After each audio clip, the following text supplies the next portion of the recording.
We had problems over at Livestream, and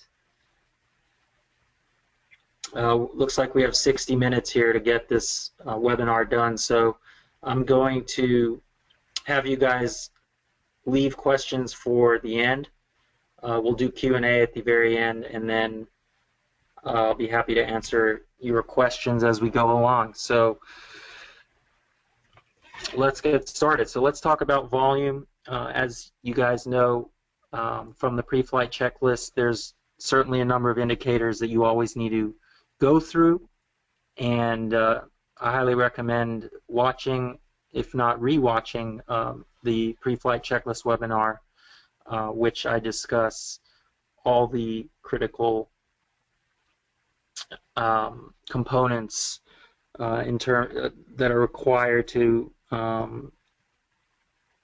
the ones required to go through before trading any kind of stock. So volume, very simple definition: number of shares or contracts traded in a security or in an entire market during a given period of time. So very simple. You should always be checking the number of shares traded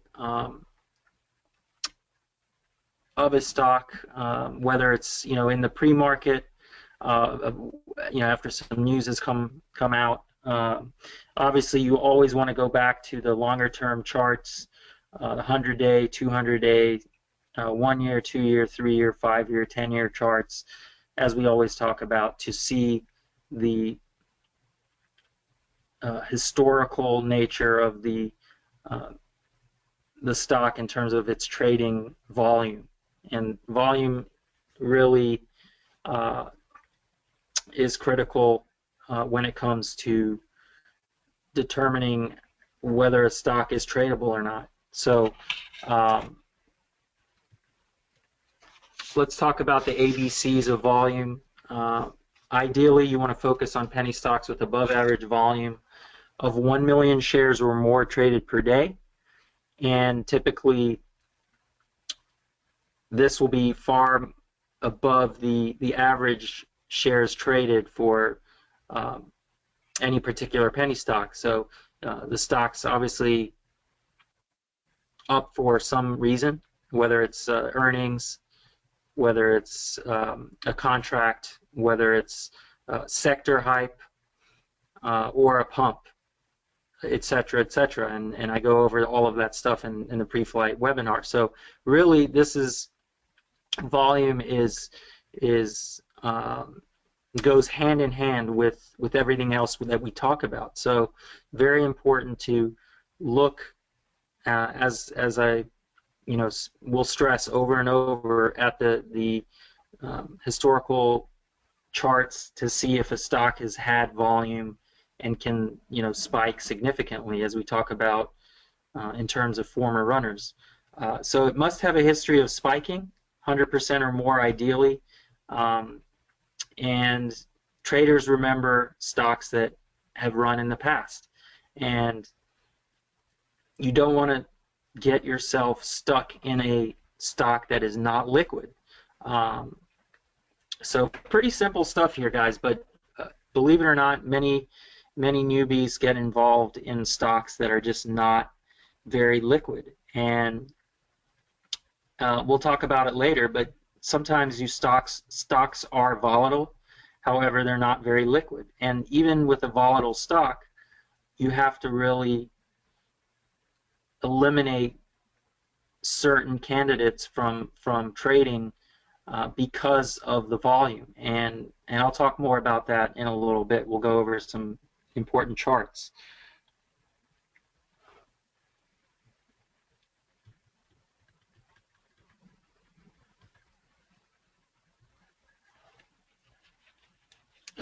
Okay, so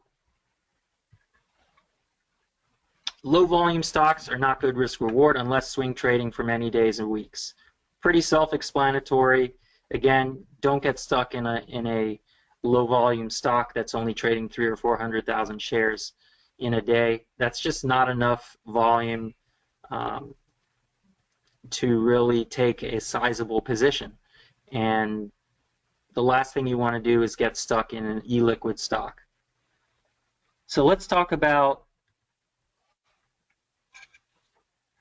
ideal versus non-ideal charts. And let me move this over.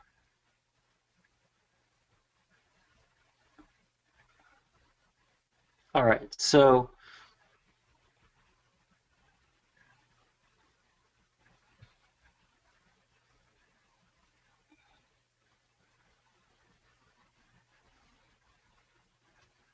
let's talk about these two stocks here, AMMJ and CBDS.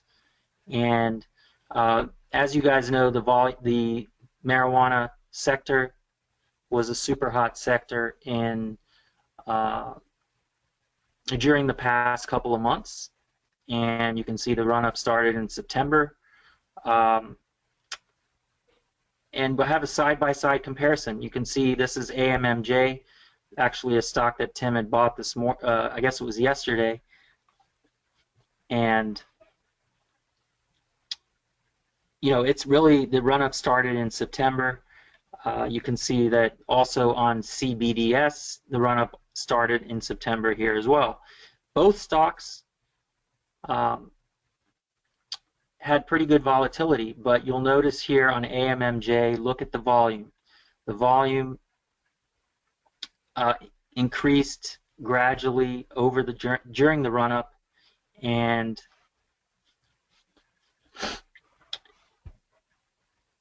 typically a good trading day for this stock was 3+ million shares a day, 2 to 3 million. You can see at the very top it traded 4 million on the first red day. It traded well over 6 million. Now let's compare that to CBDS. CBDS, you have a big run up from the 2s all the way up to the 8s. So in terms of percentage, AMMJ is certainly the winner. It ran from 20 cents to $2. That's a 10 times your money.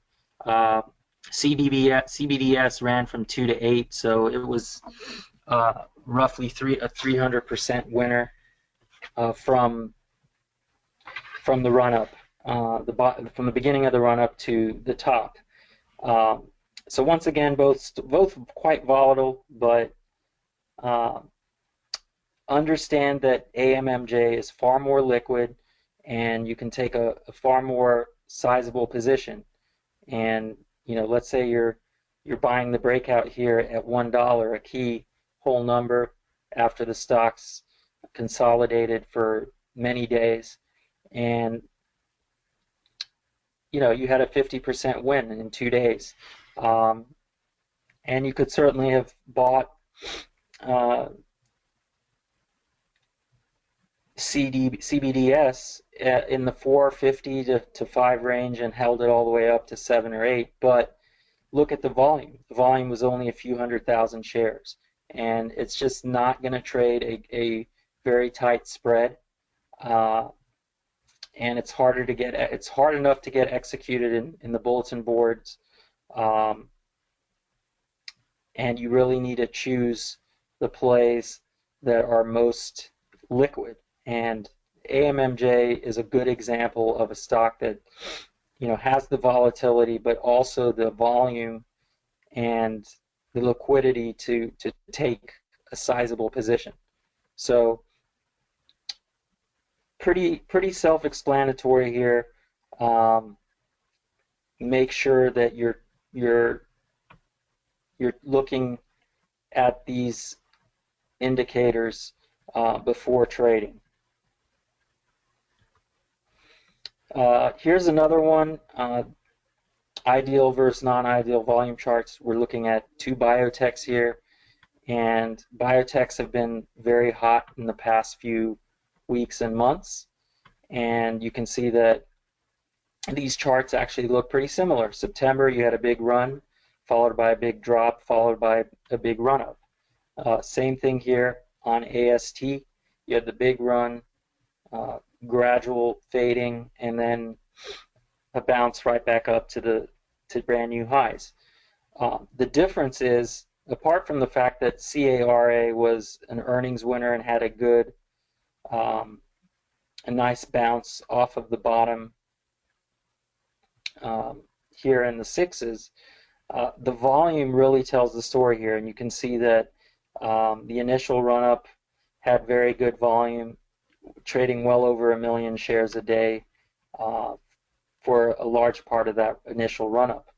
And once you have that good response to earnings on 4 to 5 million shares, that is a very healthy volume to consider trading. Now let's compare it on this side here with AST. You've got very, very poor volume. The volume never hit 1 million shares on this run up, on this bounce back from the low threes. And even though it did end up almost doubling, the stock never traded more than 400,000 or 500,000 shares. And that's just, it's enough to take a small position. But as I write here, the volatility is acceptable, but the volume below 1 million is not ideal. And CARA, you really had that increasing volume, and that should be a very clear indicator to you guys that this is a far better candidate to trade, with also keeping in mind that it was an earnings winner, it's in a hot sector, it's a biotech play, and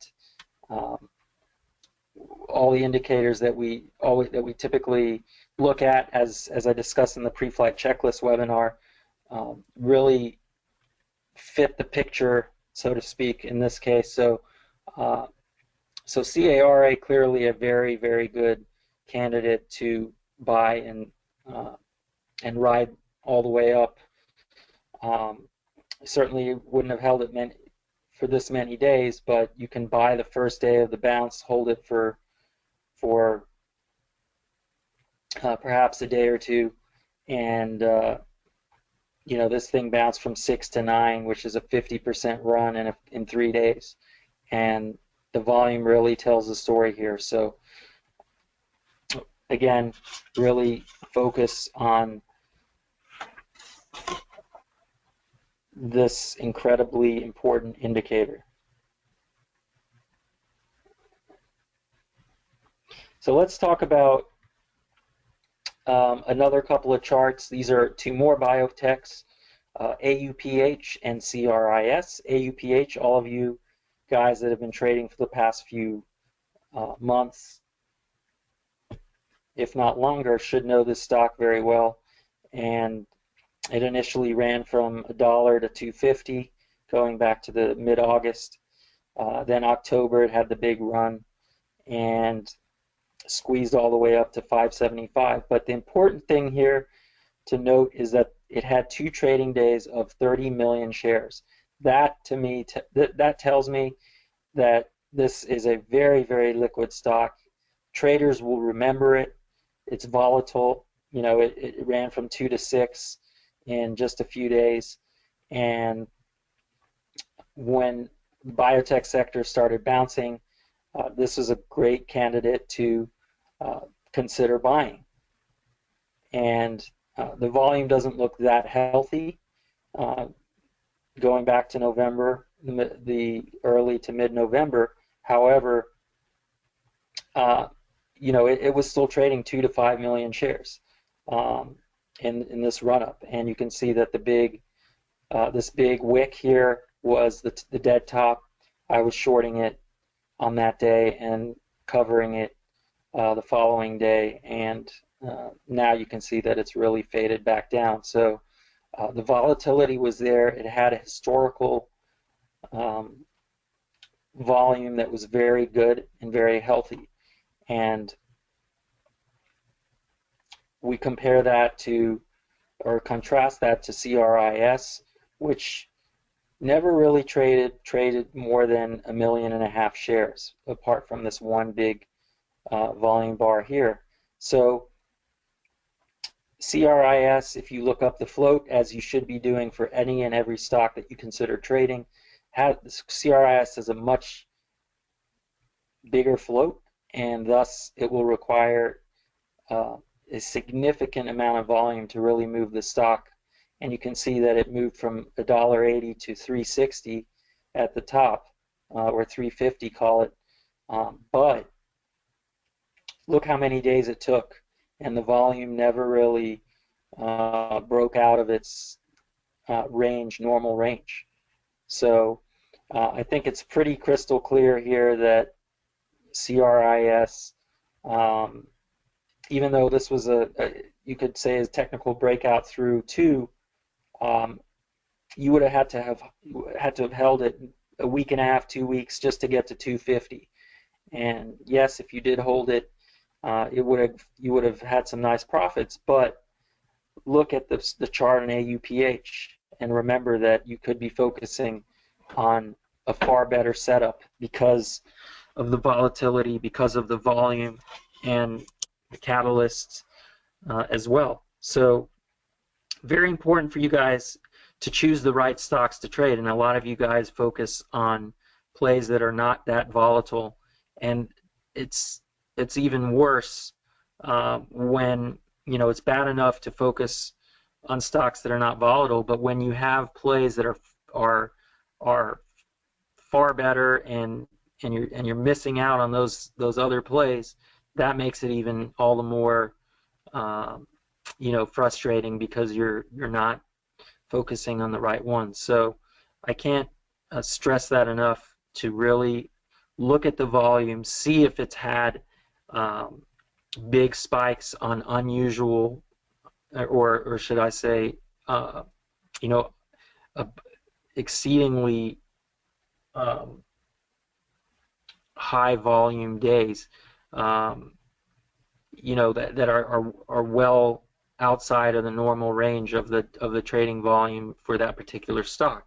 So AUPH, if it trades 30 million shares, it's just blowing past anything that it's ever traded. And you can see with CRIS, no incredibly excessive volume days that would lead me to believe that this stock can really do a whole lot more than maybe go up 20 or 30 cents in a day. And we're not looking for stocks that can only go up, best case scenario, you know, 5 or 10% in a day. We want stocks that can go 20, 30, 50%, even 100% sometimes. And as you guys know, low floaters typically fit that criteria. But you really have to line up the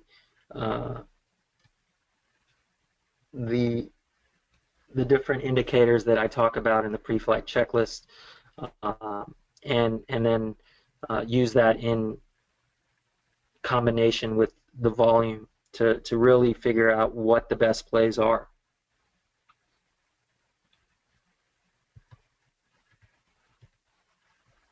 So I'm just going to check on one thing. Bear with me.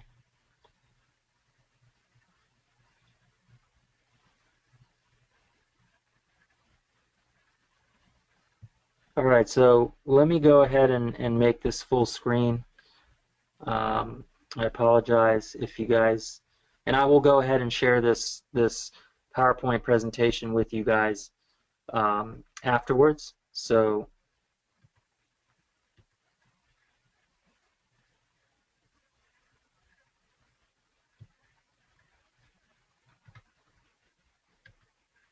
all right, so let's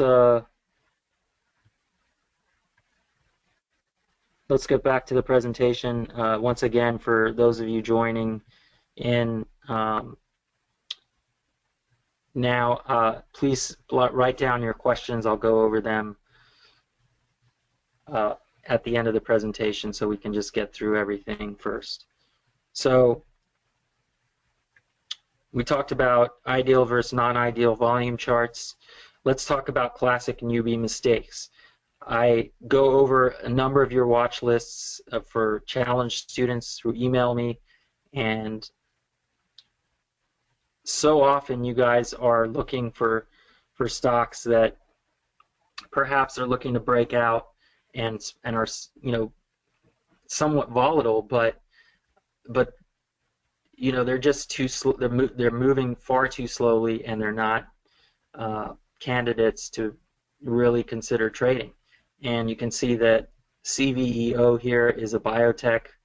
Uh, I believe it's a biotech, but the point is it ran from $1 to $1.80. Looks good, right?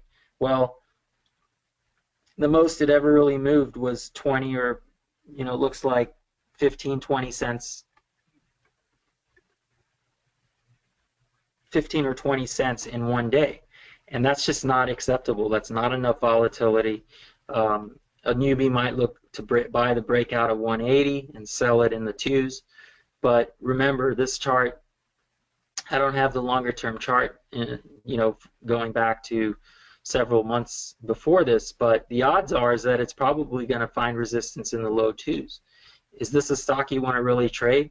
And even more so, look at the volume, folks. Volume is well below 2.5 million. It never traded more.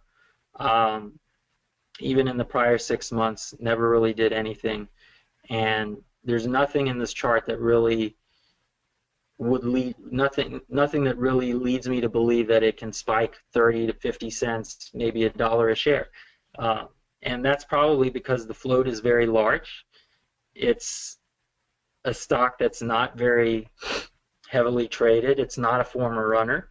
And traders focus on volatility, and this is not a chart that you ever would want to consider trading. So again, volume, very clear here. I've drawn a line. It never had volume of more than 2 million, 2.5 million, and never really moved more than 10 or 20 cents a share in a day. And that's just not the prime candidate for a stock that we would be looking to trade. So let's look at another one, VUZI. A lot of you guys are familiar with this company. I actually bought it. I can't remember if it was back here, where sometime in the July time frame or in the early September. I think it was in the early September time frame. But once again, let's look at the volume. The volume is pathetic on this stock, and it's traded under 1.5 million shares pretty much this entire 6-month period, other than a couple of days, which turned out to be the dead top. And when you have a stock that, you know, it can run and appears to be volatile, it ran from 575 to 8 in 4 days. That's good, but on a few 100,000 shares, that just does not cut. That does not cut it. And there's far better opportunities out there, especially in this bull market, to be focusing on other plays that are far more volatile, far more liquid. And you can see historical volume is well below 1 million shares, and you've got to avoid these type of plays. So once again, focus on plays that are breaking out to new highs on excessively high volume. And here you can see that, you know, the volume did increase somewhat, but the stock has never really been that volatile on significantly high volume, and that is why it's never really run. So pretty basic stuff here. Even I make mistakes sometimes, and you will make mistakes too, but recognize these mistakes and look to avoid trading charts like this, charts that are very thinly traded. And, you know, while they might move 50 cents a share in a day, thinly traded stock can easily reverse on you pretty quickly and drop 20, 30, 40 cents a share, and then you're stopped out of your position or you panic sell, and that's just a frustrating situation to be in. So avoid trading these kinds of setups. So let's talk about classic opportunities, and I couldn't think of a better chart or a better sector to discuss than the shipping sector. As you guys know, the shipping sector caught fire with dry ships, DRYS, going parabolic from $5 or $6 a share all the way to 115 at the dead top. And the reason they ran, apart from the fact that they were shippers, obviously obviously sector plays can run much further than you think, but they were also low floats. And once dry ships went full supernova, then you got to start thinking about other shippers. And SINO proved in the past that it could run significantly when it had volume. And again, look at the volume here: 10 million shares traded not once but twice within a few days, and the stock ran from 1 to as high as 3. So this was a very classic indicator. The chart's telling us the stock can gap and run 200% on 5 to 10 million shares. So again, looking at this chart's history is very indicative of what you can expect in the future. So we focus in on the November run-up. You had dry ships running, as I talked about. I'll show you a chart of dry ships in momentarily. And the volume was fairly limited until the big blow-off top volume day. But once the stock started testing the highs of this initial run-up, namely the $2 area, you can see I drew a $2 resistance area. That was really the key area to consider going long.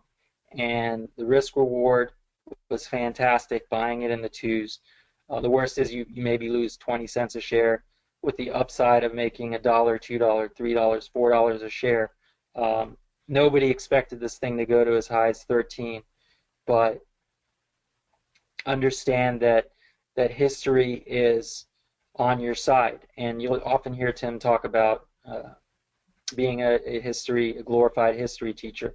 This is really what he's talking about, and what you have to realize is that the volume speaks for itself. When a stock gets significant volume, it can run as it proved back in August, and that is why that you have to really consider. There were several plays in the shipping sector, but SINO was certainly one that proved it could spike, and it certainly was a big winner. And of course, on the flip side, on the reversal, I'll talk about volume exhaustion. It was a fantastic short as well, but a number of shorts got wrecked trying to short into this parabolic action, thinking that the $3 perhaps was the top. And that is why these things go parabolic. You have so many early shorts, and when a sector gains so much momentum, like the way dry ships did, and then of course CNO, and let's talk about SHIP, another play that again proved it could run. This stock had traded 5 million shares back in August, and it ran from 3 all the way to 7. It ran another time from 4 all the way to the 7s on roughly 5 million shares. So again, remember that history is on your side. If a stock has the volume in prior run-ups, i.e. it's a former runner, then it's likely going to do the same thing again. And it really all comes down to volume. You need to have the volume come in, and once this volume started to come in on this candle here, as it started going through the $2 level, that was the time to buy. And in fact, I was buying this in the I believe in the 230s or 240s, and selling in the 280s, 290s, I believe, far too early, as it ran all the way up and retested the dead top from the prior run-up. So again, recognizing volume former runners with volume. And this should all be straightforward to you, but too many of you guys are forgetting to go back and look at the volume to make sure that the stock is liquid enough to really take a sizable position. So ideal volume, former runner, and a hot sector. That's really the name of the game. You've got to really hone in on these things, and of course this was a low float as well. And eventually they did an offering, and the stock tanked, and you know, now it's really in the final phase of the rundown. But I'll go through some questions. I'm seeing some questions pop up here. Once again, I'll go through questions here shortly. I just want to get through the last few slides before I go into the Q&A session. So dry ships, this was the big run. You had volume come in, 5 million shares on the first run-up day, and you know, a lot of people thought that this was a crazy move from 5 to 10. A lot of people thought it was crazy at 20, at 40, at 50, 60, and 70, and this thing did run to $115 before it was halted, and it reopened for a short time at 50 before tanking, and now it's all the way back down to where it started. So these are the kind of plays that you live for, and volatility in a hot sector, especially in plays that are low floats, that are easily manipulated, that are heavily shorted, if not naked shorted, meaning there's more shorts involved in the stock than even the number of shares exist in the float. So if the float's, let's say, 500,000 shares and there's 3 million shares short, this is something I actually tweeted about. I said that there was probably, you know, 5 to 10 times more shares short than there were in the float, and that is what causes these epic run-ups from 5, 6 all the way to 115. So sector mania only happens a few times a year. This year we had the shippers.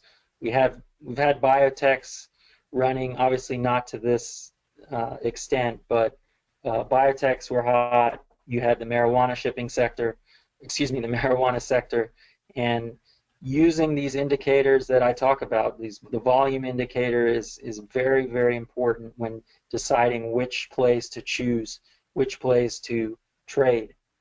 You have your main runner. In this case, it was DRYS, DRYS. Then you had SINO, which came in as a sympathy play, but SINO was really the leader of the sector, other than DRYS. And SHIP, I would say, was a sympathy play that was also an excellent candidate to trade, both on the long side and the short side. Plenty of volume and liquidity. So let's talk about some volume exhaustion setups, also known as climax tops. And what I'm talking about here are stocks that become overextended, primed for reversal, as the last line of buyers, including amateur shorts, are covering near the top, and you have lots of buy-ins going in. So, you know, these are the type of plays. This is what I'm talking about: volume exhaustion. When a stock. Well, let's just talk about the other bullet points before I refer back to the chart. So, typically you have 1 to 2 days of increased volume, 50 to 100% higher volume than prior run-up days, and I'll show you some examples of that. And the stock goes full supernova, and that is the number 3 step in penny stocking framework. All of you guys should have watched penny stocking framework. I go over, I refer back to penny stocking framework over and over again, and that will help. That DVD will help you see these patterns over and over and over again. But the point I want to stress here is the volume, and looking for indicators with the volume that that a stock is nearing its volume exhaustion. It's nearing a climax top, and shorts are nearing a point in which they're taking over, and the momentum reversal is about to happen. So using volume as an indicator is absolutely pivotal. What should you do? Look to short the first red day after a failed morning spike. So we'll talk about that shortly. Nothing new here.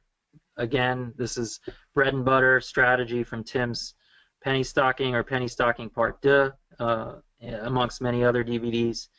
And the volume is just a critical indicator to use when considering the bigger picture of a stock and the risk reward, and looking to participate in a momentum reversal. And I think another takeaway from here is that you can also ride up a stock and look for that big volume exhaustion to sell into. When you have a big, massive volume exhaustion, that signifies a clear indication to sell, and you really have to respect the volume from that standpoint. And let's talk about a few stocks here that we talked about earlier in the presentation. We'll talk about CARA, dry ships, CNO, and SHIP.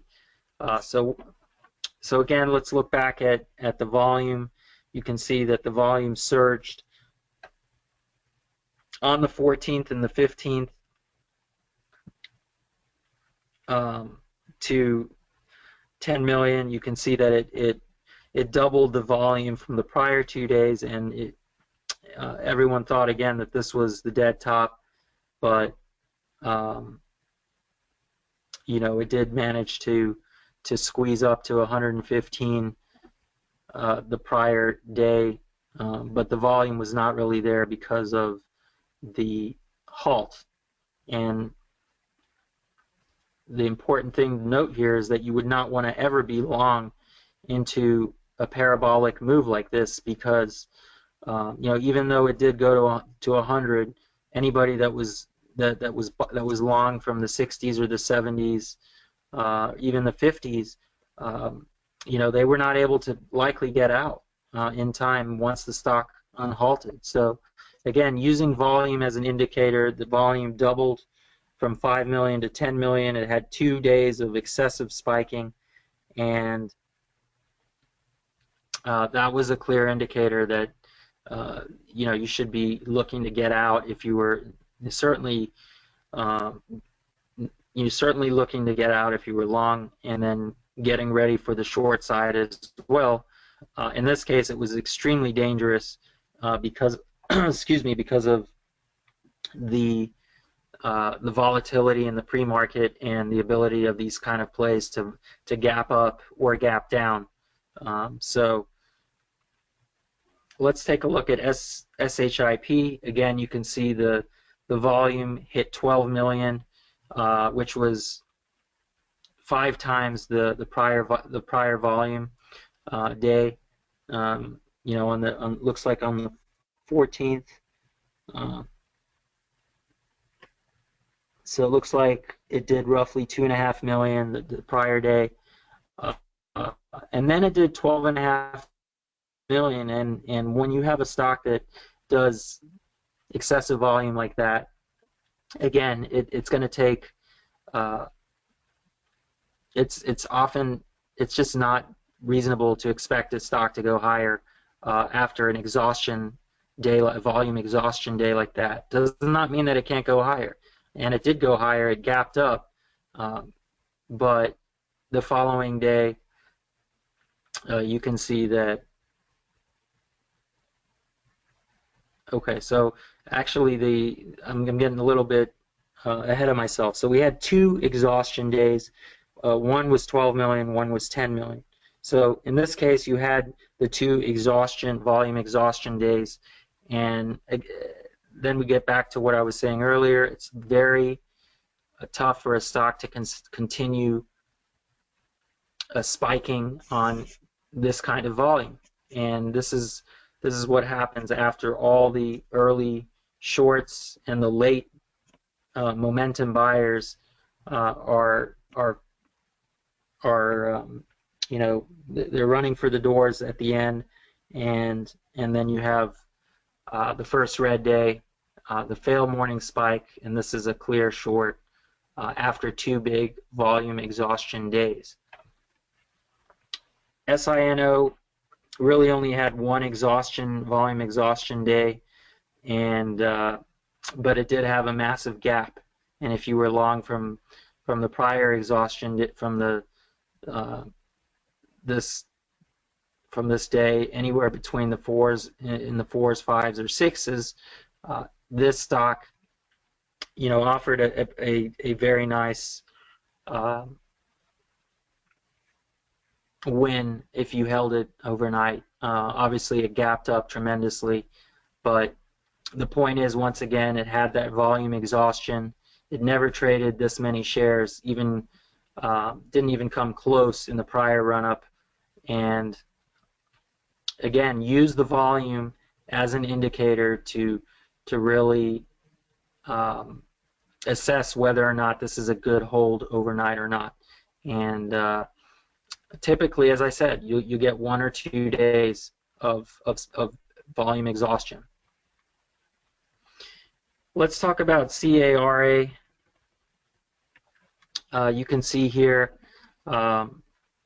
this is not necessarily a supernova, but it is a stock that kind of fits this volume exhaustion pattern that I talked about. And you can see the dead top, it traded over 5 million shares. That was 60% more than the prior 3 or 4 run-up days when it first started spiking. And again, this was an indicator that the volume was exhausting. We're reaching a climax top, and no surprise that it crashed from the 12s all the way down to the 9s. And I remember trying to short this in the 9s, thinking this was a double top. Now it is 9 is holding as support.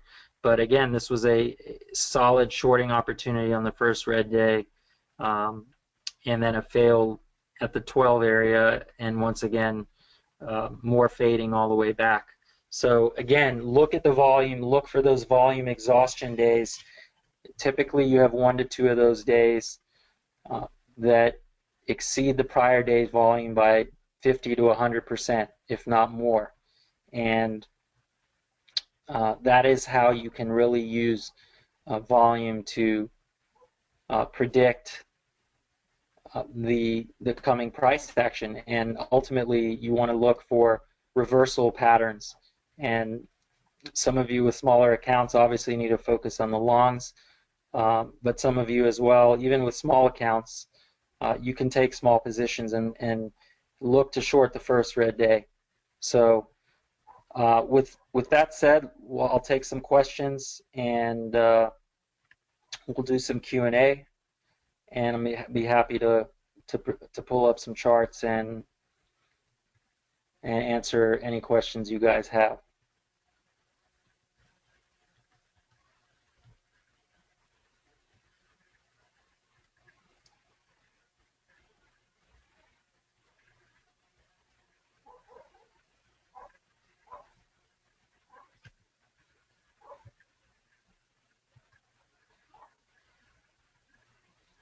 So let's take a look at some questions here.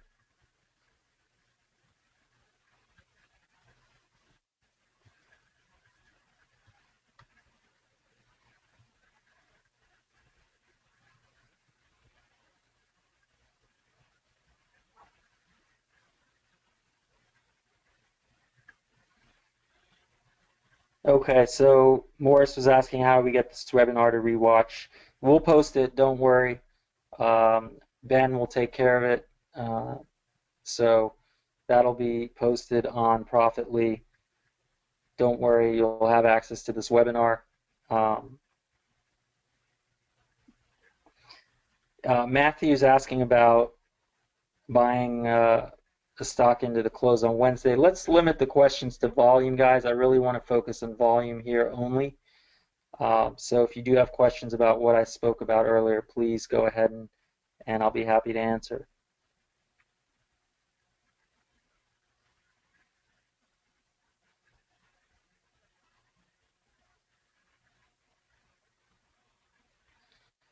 Mags mentions that daily volume is fully known by the end of the day. How would you gauge good levels for specific periods in the day, i.e., the first 1 minute in the first hour? Yeah, that's a good question. So you really, again, you want to look at the volume from the prior run-ups.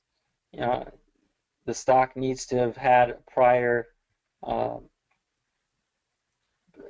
you know, big spiking on significant volume before, and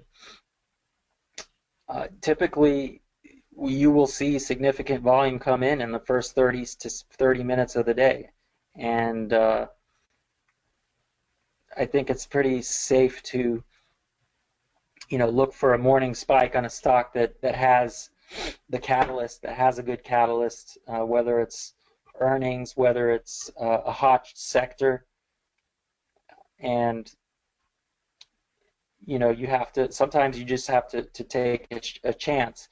But certainly by the afternoon, you'll know whether or not the stock has traded enough volume to really um, garner enough interest from you know from the day trading uh, world, so to speak.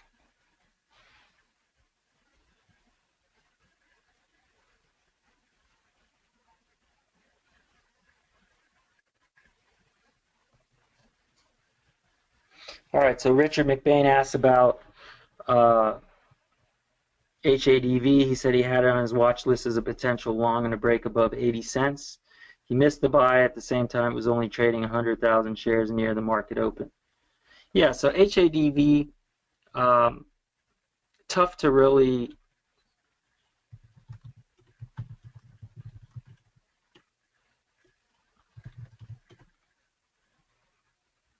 Let's pull up HADV.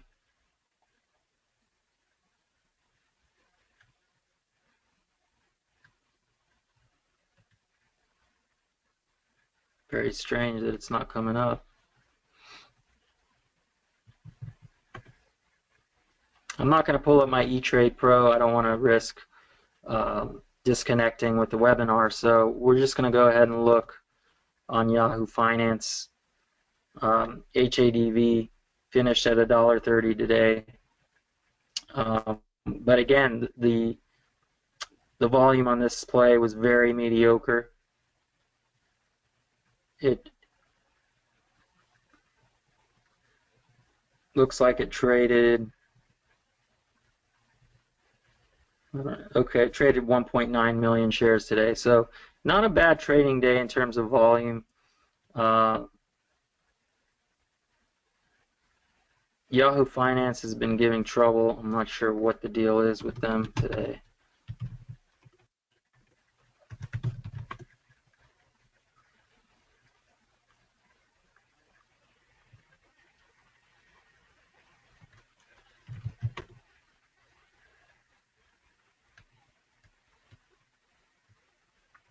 So HADV was volatile. It's a risky play to be dip buying a stock that's down, 80, 90%. But on the other hand, it was moving on very small volume. It's okay to take a tiny position. Understand that the stock's trading, and I can't seem to get a chart for HADV. This is just frustrating. Let's see here.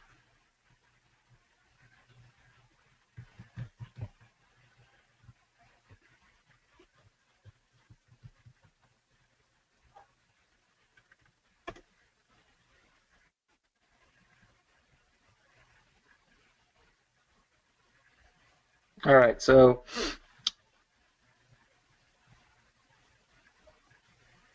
the volume today was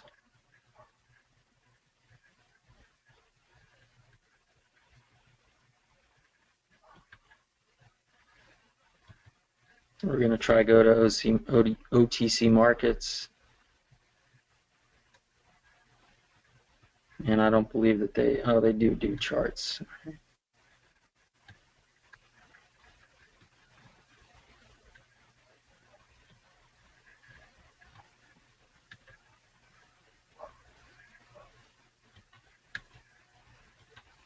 All right, so there's the run up, the big crash, and the bounce.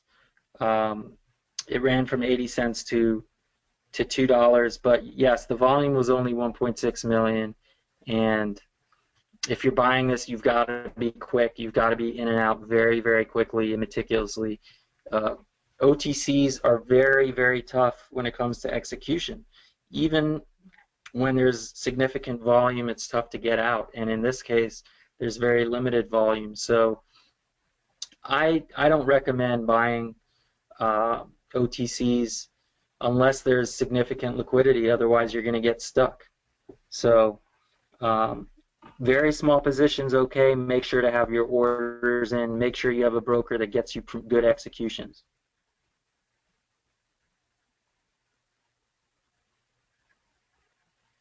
Matt Abraham asked, "There's no way to predict volume exhaustion."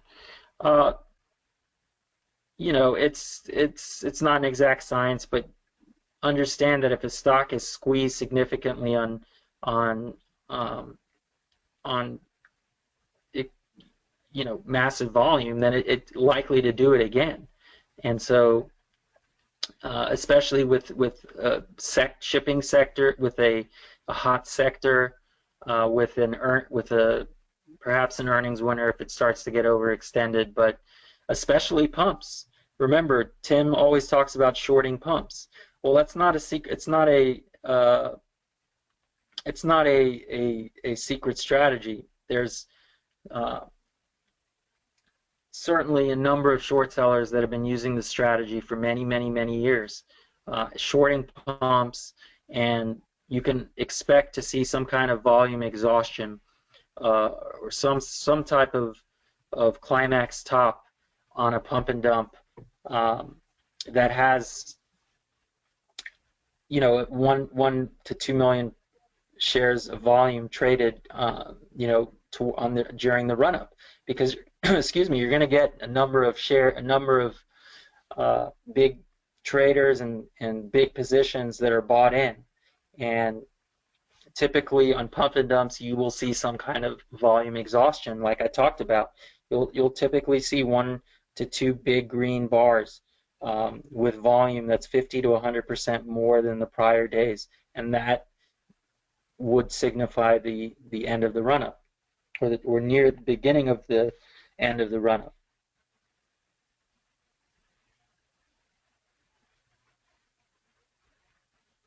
So Frank asked about watching for a catalyst. Let me check on time. I just want to see how we're doing on time.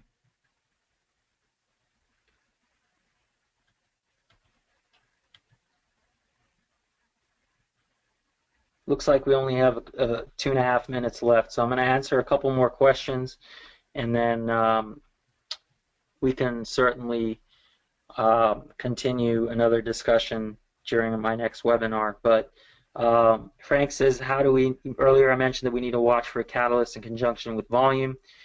I have to go back and review the pre-flight checklist, but can you give a quick example of what a good catalyst looks like? Very straightforward. A good catalyst is a hot sector. It's a stock that's had good earnings. A good example is exactly what I talked about, SINO, DRYS, and some of these other plays that ran because the sector caught fire.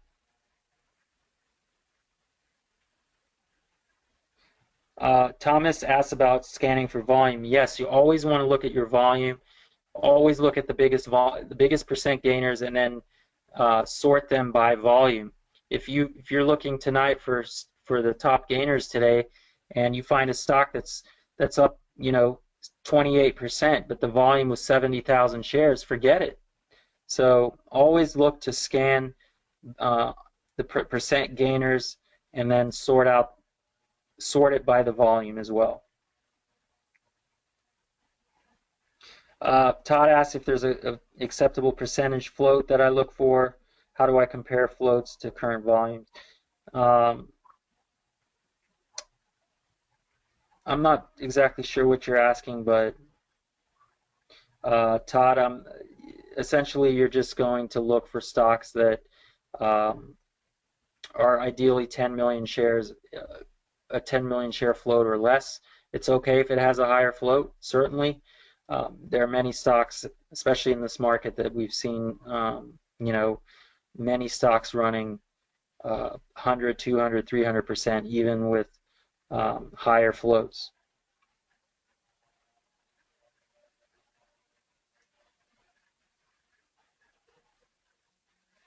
Matt asks about going over intraday volume as an example of when to go long. That's just typically times of day. Either you're looking for a morning spike or an afternoon run-up or a big dip. So refer back to penny stocking framework in terms of when to look to get into a stock, but make sure that you're always looking at the volume for any particular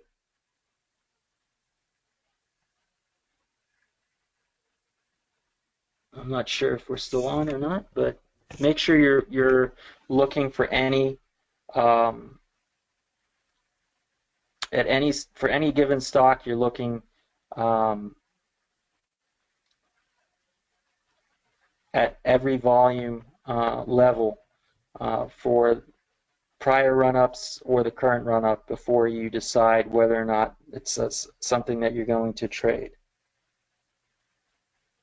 So with that said, we're going to close out here, guys. If you have questions, please email me or save your questions for next time, and I'll be happy to go over any of this material that you're not clear on. But once again, focus on all the indicators that we talk about, especially the ones I go over in the pre-flight checklist, along with